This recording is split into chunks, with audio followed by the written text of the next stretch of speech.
Ben, I think there's plenty of viewers who want to hear about MSTR and leverage Bitcoin equities in general. What's the state now? Is the sort of scare of MicroStrategy's drop over? Is it moving back up to new all-time highs? What do you think happens this year? Yeah, it's going to be a very interesting story to follow, which is why I spend so much of my time doing it. I think that the market correctly identified that they'd gotten very delevered.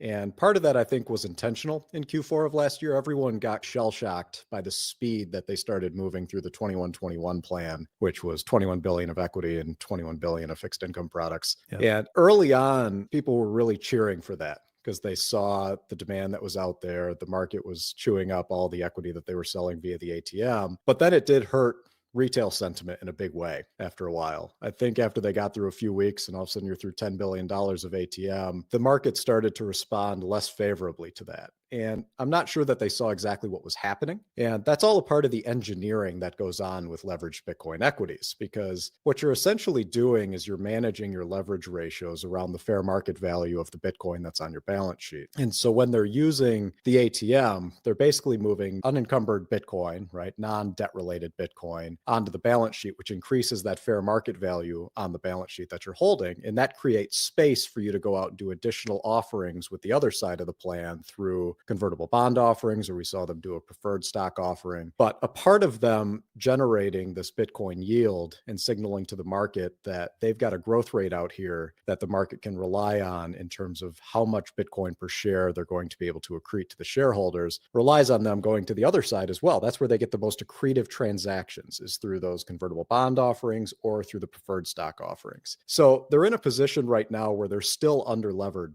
compared to where they want to be. They'd gotten all the way down to, I think they were at just above 12% from a leverage ratio. Now they've climbed back up to about 19%, but that's still below their target range. So they want to get back into the 20 to 30% is the range that they're trying to stay in. And that means that there's going to be more fixed income offerings coming.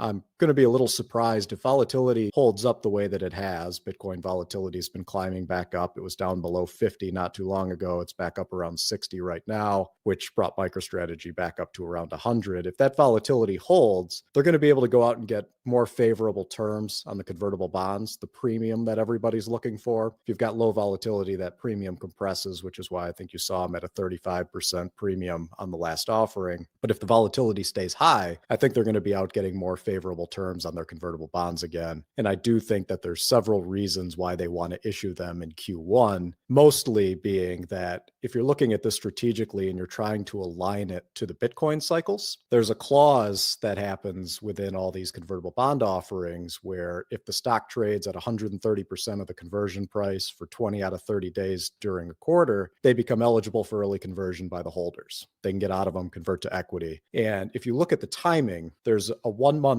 or a 1 quarter lag that happens before that provision becomes effective. If they get the bonds issued in Q, that means that Q2 is a dead quarter for them. But in Q3, where you would expect that peak in a traditional Bitcoin cycle, it gives them that opportunity to essentially come to the end of a 4-year cycle. It could be extended. Obviously, we could discuss what we think on that, but it gives them the opportunity to opportunistically become more delevered going into a potential blow off top. So there is some strategy involved with getting these out the door early and giving themselves the benefit of that timing and putting themselves in a really strong position exiting 2025, going into 2026 to have a lot of flexibility to operate. But what you saw happen with MicroStrategy when they got delevered was you saw that multiple to net asset value compress. People really started hyper-focusing on the multiple to net asset value to become the top metric that people are following. And that's largely, I view it in 2 ways. One, it's a sentiment indicator around what Bitcoin's doing, right? You'll see that fluctuate wildly depending on where the optimism is around Bitcoin. But the second one is about the leverage that they're applying to their balance sheet, the volatility that they're achieving with the stock,